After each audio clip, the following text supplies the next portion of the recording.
excited. You excited, Mr. Brother Henry? I'm I'm super. super. Oh, Oh, what's up? So, y'all, those of you guys who are joining us on YouTube Live for the very first time, first of all, I want to say welcome to the Work and Play replay. We are getting ready to have a conversation with an entrepreneur who made his own transition from 9 to 5 into entrepreneurship, and everybody's journey is so unique. My name is Ariel Young. I will be your host for tonight, and tonight we have a really dope guest because he's not a e-commerce entrepreneur. He's not a brick and mortar, or technically he might be a brick and mortar. I'm gonna get your classification. He is a principal of a private charter school, right? no, No, private. private. Private school. Not Yes. only is that the cool part, but they teach entrepreneurship to kids who are little bitty young, all the way to our kids who are like ready to go out into entrepreneurship and maybe even circumvent college. So tonight I want to welcome Mr. Brother Henry on to the Work and Play replay. I would love for you to introduce yourself so we can get into the conversation and see what's been going on since your episode. Yes, Yes, ma'am. ma'am. Um, Um, I watched it. watched it. Great. Great. I am, of course, co-founder of Entrepreneur Academy. We're pushing out nationally, so we should be opening in Houston in fall of 23, and the plan is to open in Atlanta fall of 24. It's been amazing. It's been a fun ride, and I'm really excited. I'm really excited. That's the unique part about your journey. So we have to talk about you expanding because we are like all trying to get into a place where we can all scale our business. But let's talk about the beginning. We talked on your episode. We talked about how you started a hair beauty supply store. We talked about your first business, your the ups and downs of that journey, and then you decided, hey, you know what? I'm passionate about helping people understand entrepreneurship. So those of you guys who are just joining, Brother Henry brought his kids, not just his own kid. You did bring your own daughter, but he Yeah. brought his kids from Kikifers because they were doing a field trip in Atlanta. So we not only got to have a conversation about Kikifers, but the kids joined and they talked about their business, whatever products they were building. So you got to check out the episode to see their clip. But Brother Henry, tell us a little bit about how you got into Kikifers from your first couple entrepreneurial trials, but most importantly, how did you get to Kikifers from your 9 to 5? Um, I think the I think long the long short is short is I was looking for something and didn't know I was looking for it, and that's part of the journey. Is I kept the universe sent me the same message over and over and over, which is, i.e., I just kept getting fired from jobs. I just couldn't keep a job, not because I'm not a worker or have poor work ethic, or not because I'm not dedicated, but when you get on jobs, and some people, when you're working jobs, like my mind was never at the job, it was always someplace else. And the way it came about was like I didn't plan it. I didn't go to school for it. I don't have friends who are in that field, like they've created their own school. It was really so unique how it came about, to even with the idea for like having a school and helping young people and teaching them entrepreneurship. But most importantly for me is helping them to make money in real time, and then helping their families to break generational curses. Like once I realized like what we had, I was like, yo, this is amazing. that is amazing because first of all, people want to brand themselves as entrepreneurs because it's cool, and it is like in 2023, like a lot of people want to work for themselves, right? But not a lot of entrepreneurs focus on that money piece, right? So you have a lot of entrepreneurs with products and services but no clients, and you guys are focusing on how do you get money. Not only that, you had me come up there to talk about podcasting and where the money is in podcasting. So you guys were getting to the bag on all fronts, which is what I really love about it. So you talked about your journey, and I actually resonate. I mean, like as much as I talk about being a corporate girl, I was good at being a corporate girl, but I lost 2 jobs, and I say I lost 2 jobs even though I walked away. And I think that it's fair to say a lot of entrepreneurs feel that way, where it's like the common thread among a lot of entrepreneurs is I just couldn't keep a job. So for me at the time, I felt like it was a bit demoralizing because I'm like, I really want to be good at this thing called getting a job. And I feel like I'm supposed to be climbing the corporate ladder, but it's just not working out the way it's supposed to work out. And so for me, it wasn't like a dope journey. For me, I felt like I just want y'all to give me a job. For the kids who are going on in your program, I feel like it's important for you to educate them on that growth, that personal growth journey as an entrepreneur.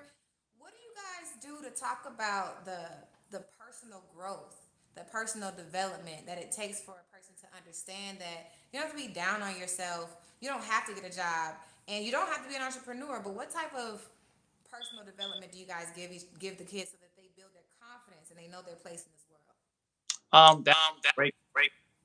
So we try to instill in the children, right? Even though entrepreneurship is our focus, we try to round out the curriculum with so many other different things, right? So they have Black History year round because we want them to have pride in how they look and their ethnicity and their culture and the rich history, the ups and downs of our community. But also, we're teaching you how to make money. We don't want you to go make Louis Vuitton, Gucci, and Prada rich, and then you end up broke like a lot of us who get money and still end up broke. So we want to, we're big on breaking those cycles. So we do a lot of, knowledge of self. We watch, we have documentaries. We have guest speakers come in.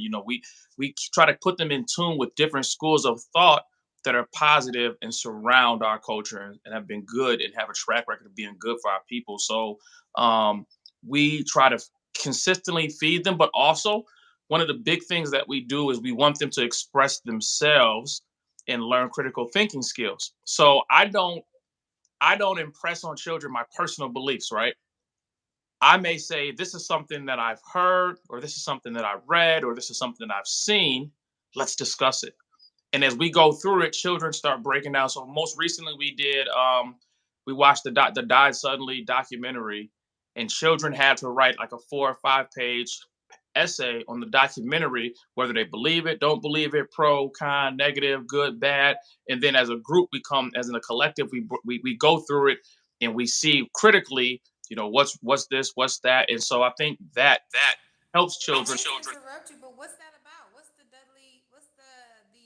Sudley Oh, documentary so about? in short, Died Suddenly is a documentary that came out a couple months ago, maybe not even, maybe last month, and it was about the COVID-19 vaccine. And so I went to watch it on YouTube because I read about it, and YouTube completely banned it.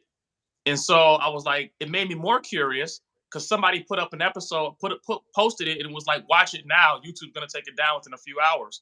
So I couldn't find it, and then we finally found. I think there's only one website on online that has it. You can't even buy it, and so we watched it because it was so controversial about COVID-19 vaccines, and all of us were touched by COVID, and people lost people, and all these different things. So when our students saw it, it really was eye opening for them as to either affirm their beliefs, to reestablish new beliefs, but just to help them with critical thinking and working a problem out on their own so they can feel comfortable making decisions using critical thinking skills. And then of course with that we brought in like Black history and the history of America's medical practices and things like that where we're concerned. And so it really makes for good dialogue conversation and it gives our children something to focus on outside of pop culture, current events, or different things like that. So stuff like that is really interesting to do with young people and get their points of view and how they see the world. Yes, and most importantly, like you said, build that critical thinking. As much as we have those segments in school, I remember those critical thinking questions after a long passage in the textbook. We don't spend enough time developing those critical thinking skills. Most importantly, what we all know now, I know you know this at this point, the number one skill set that entrepreneurs develop is problem solving. So I know you said you don't share your personal like opinion to the kids, but this time I kind of want your personal journey on like some of the problems that were just thrown your way and how you overcame them. So you developed your own skill set of problem solving and critical thinking skills. Yes, ma'am. So real time problem solving, critical thinking. As an entrepreneur, trying to build a school. There's so many great examples because we didn't have a blueprint. Because it's just one, it's usually discouraged by like the school districts because they feel like you're taking money away from the public schools and what they have going on. There's no real blueprint. I could. It's not like I could get a coach like, hey, teach me how to build a private school that I can take around. Like normally, I'm the type of person who I get a coach for everything. I want to learn how to make money. and how to market, I hit Marquell Russell. I want to learn how to do, you know what I'm saying? Like I've gone through, like I have coaches for different things to teach me how to do something. In this aspect, I didn't have a coach, right? I saw you were doing the podcast challenge. I just started a podcast. As soon as she has it, I'm in there, right? So I'm that type of person. I love having coaches because they bring out the best of you. And in this situation, there was so many different things that we had to learn. The learning curve is crazy. Like it's like, okay, I want to establish a school. How are most schools labeled? You got to go do the research on your own. How do schools get money? How do you get title funding? How do you get access to all these different things? Because education is a multi-billion-dollar industry.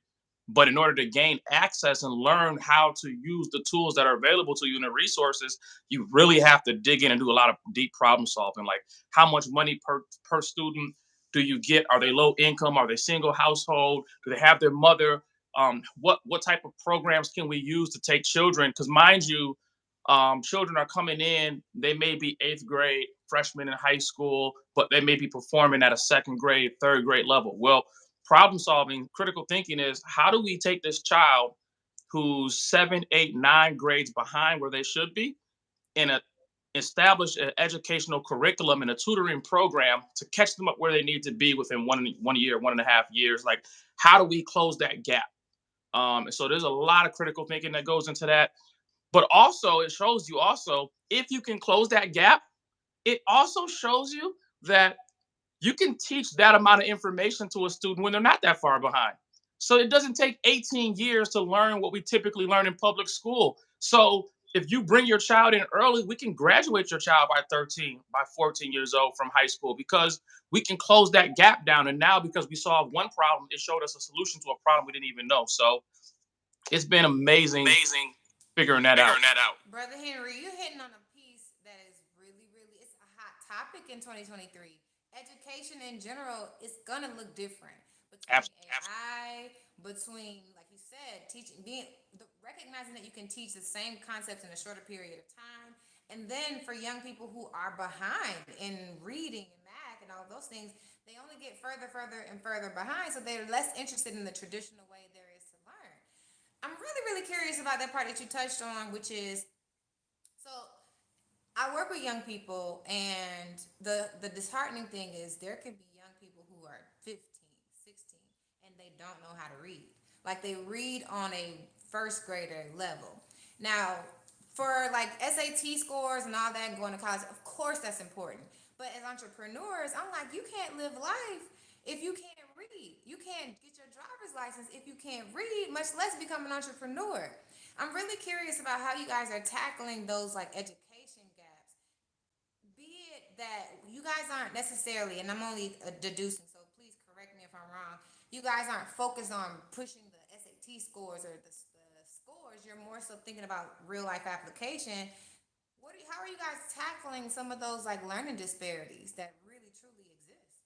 Got you. So that's a great question as well. And it's interesting, right? Because you mentioned, so let me give you this example. I had a student who just made $25,000 in like 10 hours, right? I, it's hard for that student to hear me say, well, hey, he's like, and then he turned around, I think he did like another 21,000 like the next week or whatever the case may be. So he's understanding how to make money quickly, right? He's like, at this rate, I'll be a millionaire by such and such.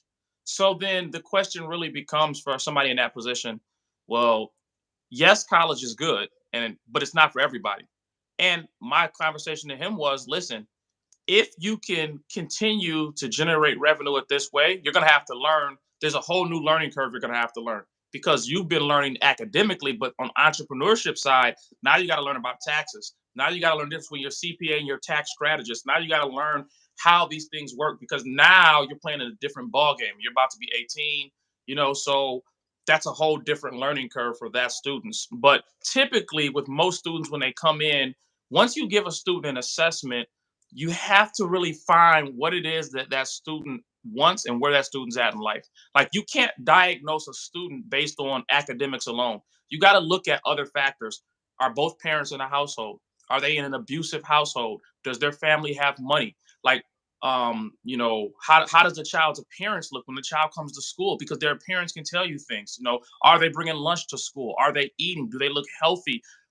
There's all these other aspects. Our school is really big on mental health because if a child, for example, if we had a child who came to school and was found convicted on manslaughter and killed like three of his friends who they stole a car. They went joyriding.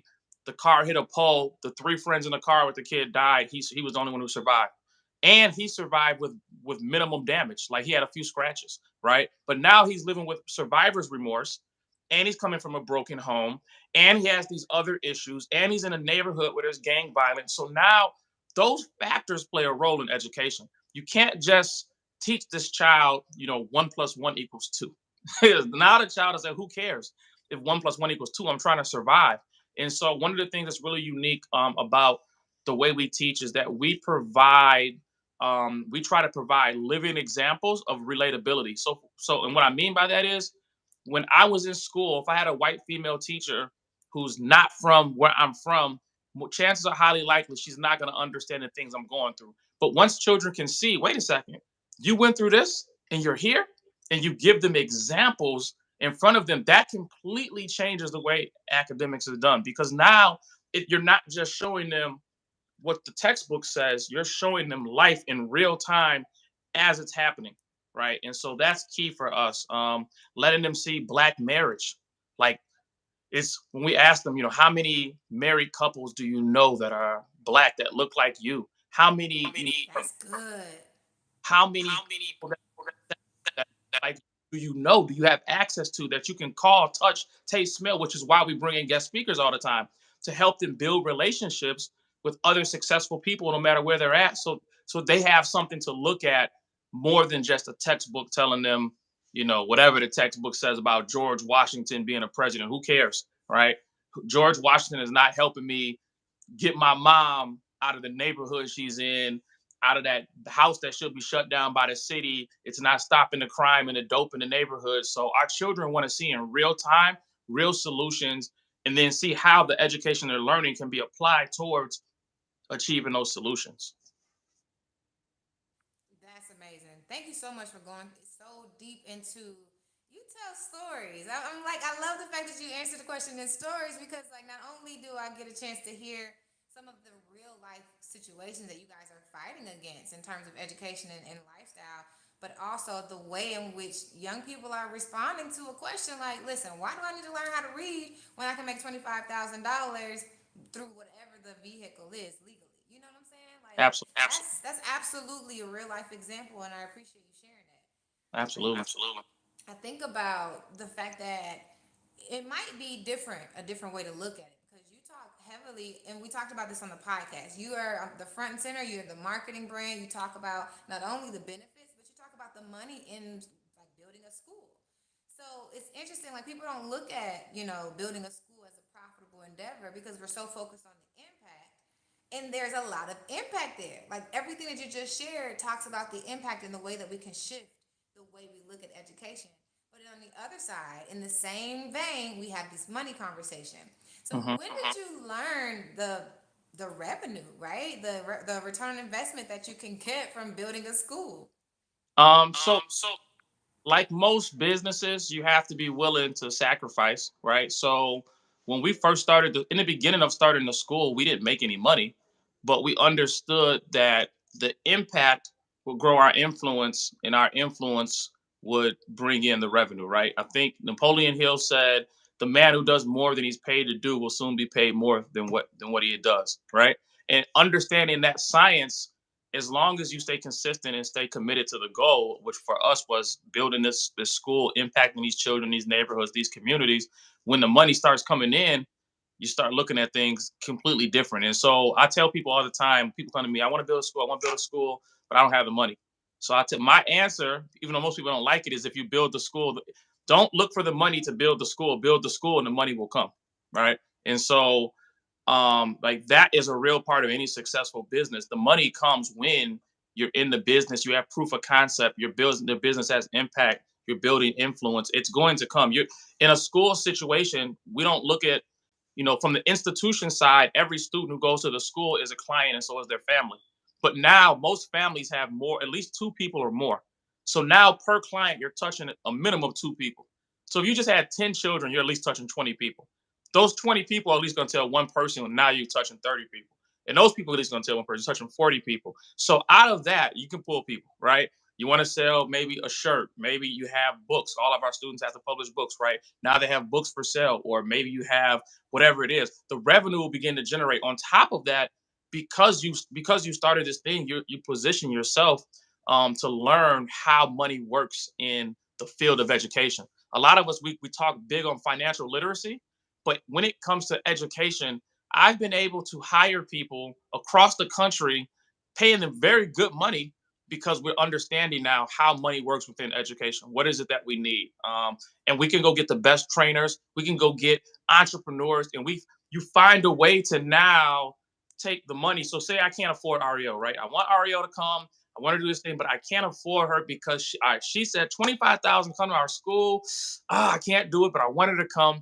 Now, as you learn how the money works in education, well, okay, well, we have this money over here that we can use for certain things. Let's put these two pots together. Now it doesn't have to come out of my pocket. I can pay her fee. She comes in, she does her thing. Boom, she gets paid. The students get what they need from it, and then whatever the residuals are, now the school collects the residuals, and position yourself within the money that's flowing through the school to have some of that money coming to you. And now you're in a position where things are completely different. So the revenue cycle is amazing.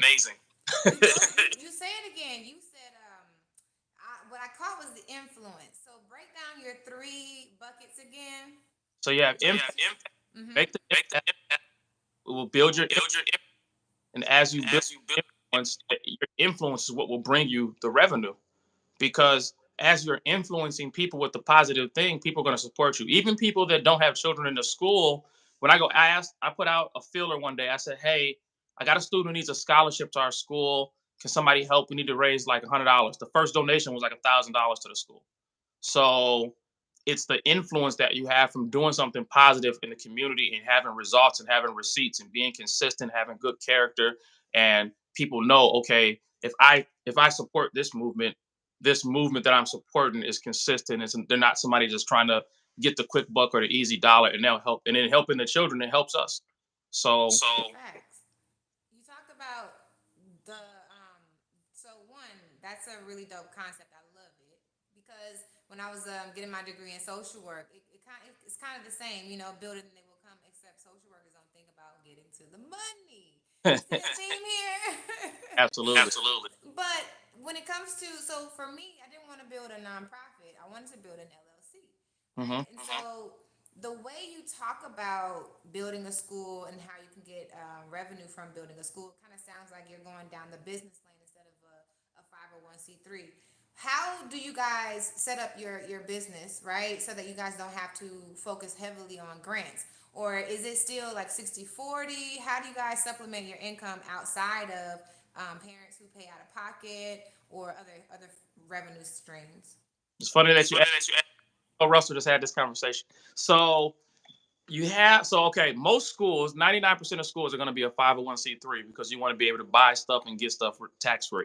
You don't want to deal with that burden. Also, the money the school is generating, you want to deal with the burden of being taxed on money that typically through like tuition, you're not going to make a lot of money, right? And this is a big one that I deal with like clients. You're not going to make a lot of money through tuition. Also, the Black community in particular, our school is majority Black and Latin children. So you got to know when you come from our community that we don't have the highest value on education. So the electric bill will get paid first, the gas bill will get paid, the car note will get paid, Jordans will get bought, McDonald's will get ate, and if the money left over, then parents will pay tuition. So it's like, okay, so you understand there's the box for tuition. Then you understand there's title funding. You get Title One, Title Two, Title Four funding that follows each student, no matter where they go, what school they go to, based on the district that they live in. So you have title funding that comes in. But then you have the next box, which would be like donations, support, community support. If you're big in the community, the more you reach out in the community, the more people want to support you. More people want to know, how can I support you? How can I get behind you? So you have that box. But then is the entrepreneur side, right? Then becomes the entrepreneur side. The entrepreneur side is things like right now I have a consultant, right, who brings us accredited investments. Okay, so your school, so for example, get an accredited investment. Let's say you have an Amazon store that's generating you passive income that's coming in, that's helping to cover down, so you don't have to worry about always depending on grants or always depending on the system that doesn't want to give you money, that wants to hamstring you anyway. You don't have to depend on them. You start finding these other ways to bring money in. So you look at different investments you can have. You look into real estate. You look into insurance. You look into ways that you can bring in passive income, tax free, coming into your organizations. And now that money that's flowing in, of course, somebody like myself, if I'm at the top of the food chain because we're the founders. So if anybody's getting paid first, I'm getting paid first, and then everybody else. And then with that money that's trickling down, now your teachers can be paid. And in our system, one of the interesting things we found was we found ways to pay our teachers without it coming out of our pocket, because our number one expense was payroll. So if our number one expense was payroll, we're like, well, we find a system to pay our teachers that we can use this system, and as long as our teachers stay what's the word I'm looking for? As long as they stay up to date and qualified in the system will pay them. So we're going to run all our teachers through this system. They all getting paid. They're good. They're getting taken care of. And now the school can actually stack more money. We can be paid. The school can actually make more money, put more into the reserves. You can have more passive income coming in. You get more accredited investments coming in. And now it helps you to expand because now you have money and cash flow coming into the school. So it's just like any other endeavor as an entrepreneur. You can't just look at it from like the academic side. You got to look at it as an entrepreneur, as a business.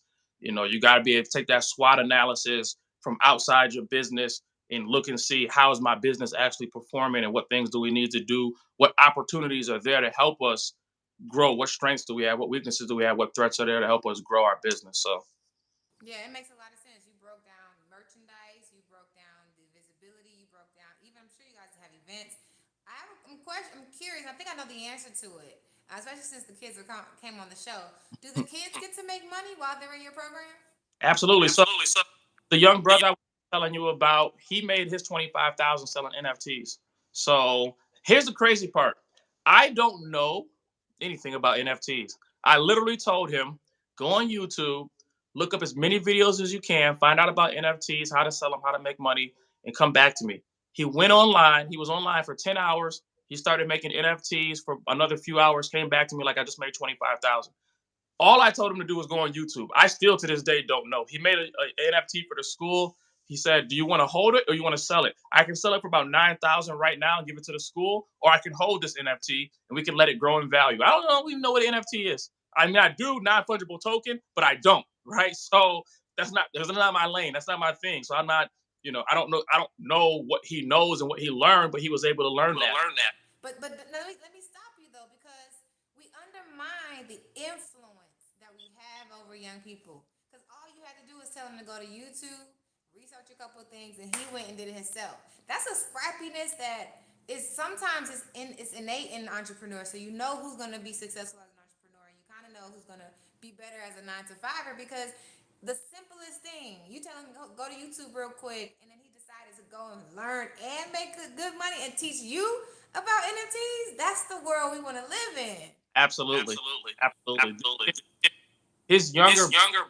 I believe, is a seventh grader.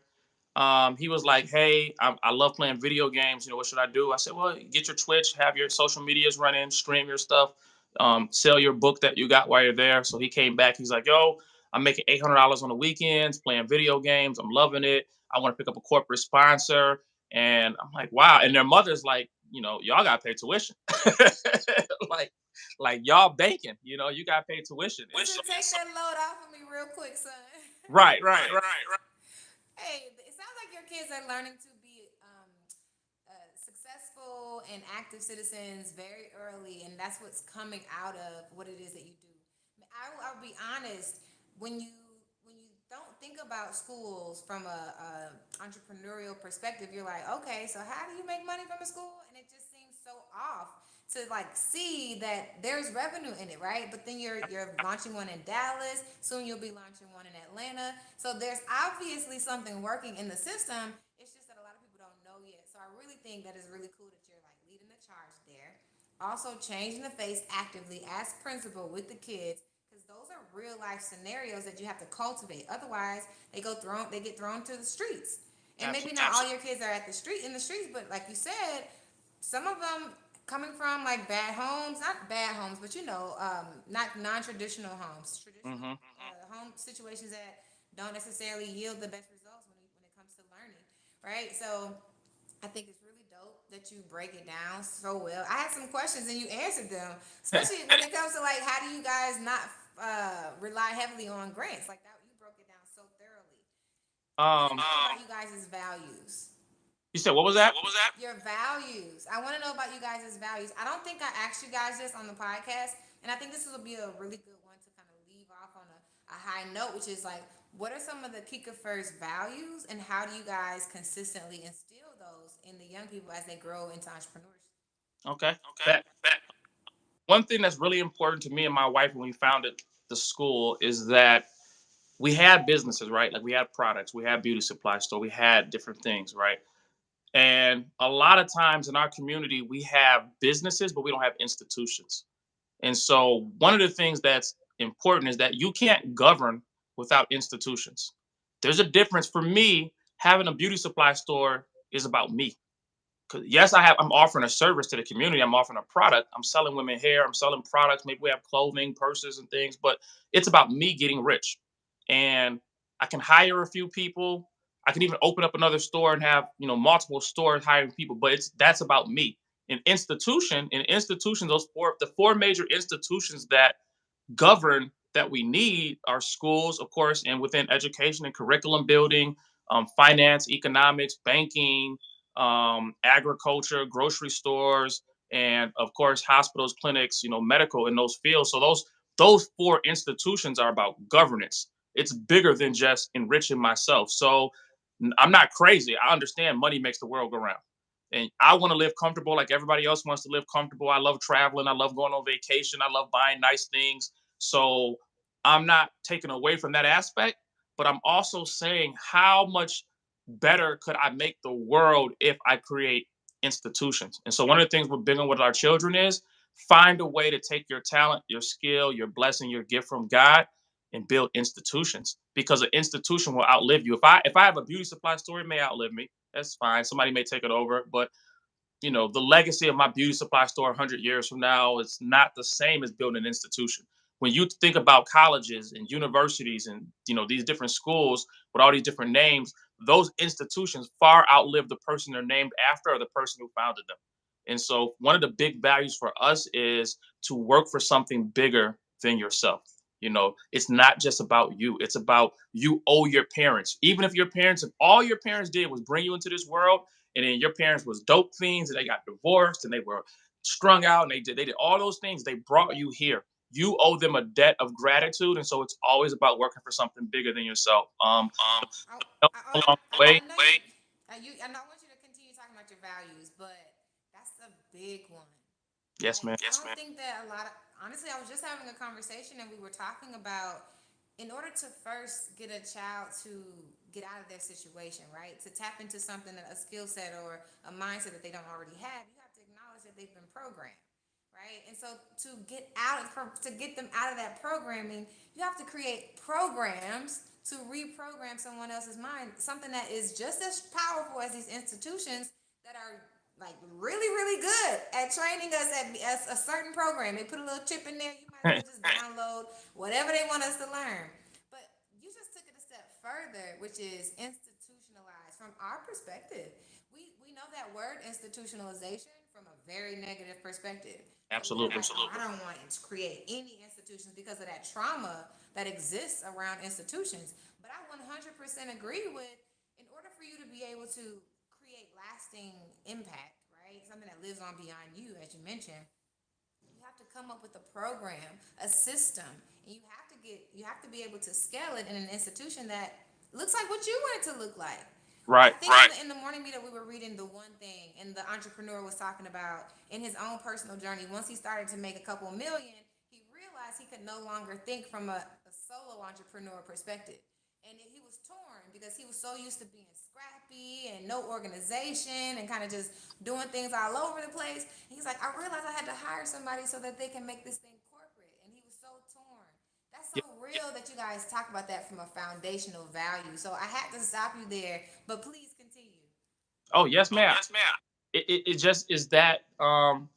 is that simple. Like on a religious level, a lot of times, like for me, religion, is cool. Like I'm not the most religious person, but I heard something one day. I heard the Supreme Captain of the Nation of Islam mention that the Nation of Islam was strong spiritually, but weak economically.